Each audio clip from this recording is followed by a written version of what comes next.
No nič, zvyklosť, ako hovorí, nabiť treba pitlíček, lebo pitlíček je dobrý. Dáš si pitlíček, chytíš ho sem. A dáš si ho tak, pod gambu si ho dáš, lebo tvoj tatko je chlpatý zlobor. Takže ja ťa vítam pri ďalšom hnusnom videu, lebo pod minulé video ste písali, že komentáre, že som skorý, že pomalý, že po Vianocách.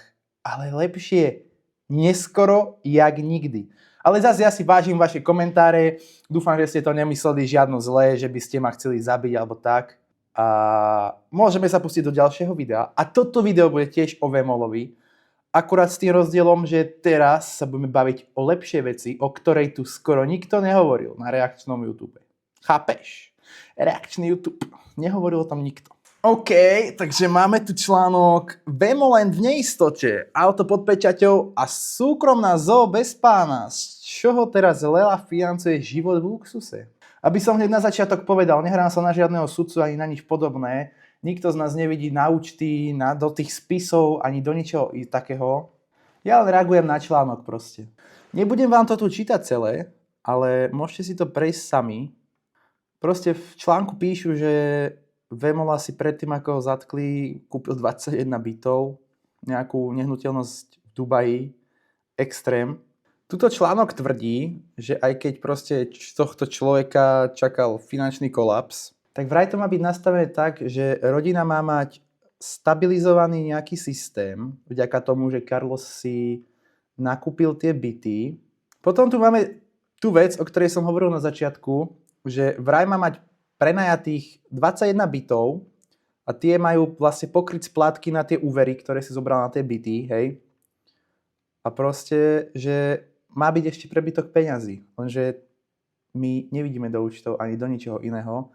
Takže som zvedavý, ako sa toto vyvinie. Ale aj keď znie to dosť dobre, lebo keď ten prebytok z tých prenajmov ostáva, takže to vie velice dobrý cash flow tvoriť, hej? Chápeme sa? Ale tuto v článku nám chýba, že koľko je ten cash flow prebytočný, čo im ostáva vlastne. A jedna hlavná a zásadná vec, či je to dostupné, či tie peniaze majú dostupné, aby proste s nimi mohli narábať, manipulovať, chápeš ma? Veľakrát sa stáva, že takýmto ľuďom účty zmrazia, alebo takéto, vieš. Najzaujímavejšia pasáž tohto článku je, že existuje nejaký špeciálny rodinný účet, ku ktorému má vlastne Lela prístup, má k nemu vlastnú kartu, ale zamrazený. Takže zatiaľ nemá k nemu prístup. Môže byť troška problém. Nemá k nemu prístup, lebo je v právnom procese. Ale v najbližších dňoch sa očakáva, že bude mať k nemu prístup. To znamená, že bude mať dosť peňazí. A ja tu musím točiť takéto videá. Toto, o čom sme sa teraz bavili, je presne ten typ, je presne ten typ článku alebo tvrdenia, kde by sa mi proste hodilo nejaké vyjadrenie právnika alebo toho zástupcu, že ako to je vlastne, lebo oni môžu napísať, čo chcú, MFK môže napísať, čo chce a realita môže byť troška iná. Proste niečo konkrétne, nejaké vyjadrenie od toho právnika alebo nejakú citáciu proste od toho právnika, že nech nám povie viac. Lebo proste očakáva sa, je proste typická bulvárna vec, že znie to dobré na titulku, chápeš. Potom tu napíšu ešte o aute, v ktorom ho zadržali, lebo našli v ňom 12 000 korún českých hotovostí a veci, ktoré si môže Lela vyzdvihnúť až po pečatení toho auta vlastne. Toto je presne ten moment, kedy si povieš, že real life, nie Instagram. Nedisujem ho, chápeš? Len mi to príde také vtipné, že 12 000. A tých 12 000 je proste na 2 návštevy zoo. A tým sa práve k zoo dostávame. Viete určite o tom, že Carlos má krokodíla, má levov, má psa. A Lela sa o ne určite starať nebude. Kto sa o ne bude starať? Tu nám ešte článok hovorí, že do vily chodí krmiť tie exotické zvieratá poverená osoba a pomáhajú Lele proste s logistickým zaťažením, hradia účty za právne služby. A tu máme reálnu pointu, že luxus nie je status, ale proste je to séria nákladov. Chápeš? Ty kúpiš si drahé auto, dobre, jednorazová platba, ale potom sa musíš o to starať. Kúpiš si leva, jednorazová platba, musíš ho krmiť. Náklady, chápeš, DPH, byty. Takže ja fungujem naozaj, že na minus 1%, že niekto nejde matematika, tak idem ďalej, akože hľadám si ďalší deal, nie príde 5 až na 5. A teraz to zase z tých 5 vyklesalo naspäť na 2%, tá základná úroková sadzba. Proste sú to fixné náklady. Ľudia si myslia, že mám bohatstvo, rovná sa mám drahé veci. Podľa mňa to je tak, mám bohatstvo, rovná sa vyjebaná extrémna cash flow, ktorá mi tvorí také love, že nemusím pomôcť prstom. Čiže jemná chybička u Carlosa. Dúfam, že tie byty to vyrovnajú. Proste potrebuješ mať tú cash flow, aby utiahla tie drahé veci. A tu prichádza najväčší trň v pete, hlave, oku a to sú leasingy na auta. Podávam ruku, zoberte si leasing na auto.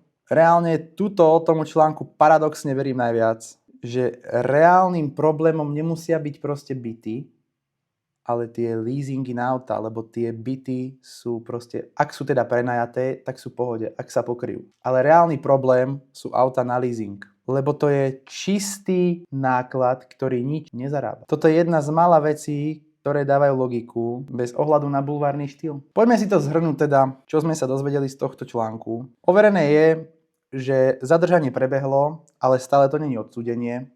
Ale zas väčšina finančných vecí, čo tu píšu, sú proste na zdrojoch postavené a nie sú 100%, hej. Proste je to postavené na zdrojoch a predpokladoch. Všetko o financiách. Ak máš rodinu a luxusné náklady, najväčší rozdiel medzi vyzerám bohatý a som stabilný je reálne rezerva. Čož na Slovensku asi nikto nemá. Alebo myslím si, že tak 2% celého slovenského ľudstva, ty kokot, normálne žijú z výplaty do výplaty. Tu sa končí naše video a som z toho celý taký, povedzme, rozladený. Napíš mi dole do komentára, či si myslíš, že je zdravé mať jeden spoločný účet v rodine a plus osobné. No spravím na to video. Čisto bez žiadnych článkov, bez ničoho. Tak maj sa pekne a vidíme sa pri ďalšom videu a nezabudni dať odber, lebo 92% z vás nemá odber. Chápeš? Extrém. Pini. Spow, spow, pow, spow, pow, pow, motherfuck, spow, pow, spow, pow, spow business, motherfuck. Casablanca, Marrakesh, van de Zanka naar de Keis, spow, Hollanda, Marruecos, Almedreris is en locos, motherfuck. Casablanca, Marrakesh, spow, spow, pow, spow. Bro, what are you doing, man? Spow, pow, motherfuck. Bobby, Robbie, Spau. Wir sind nicht wie du, wir sind andere Niveaus. Altijd, G, Magazine. Gek instrument, Matti, dit is geen viool. Motherfuck.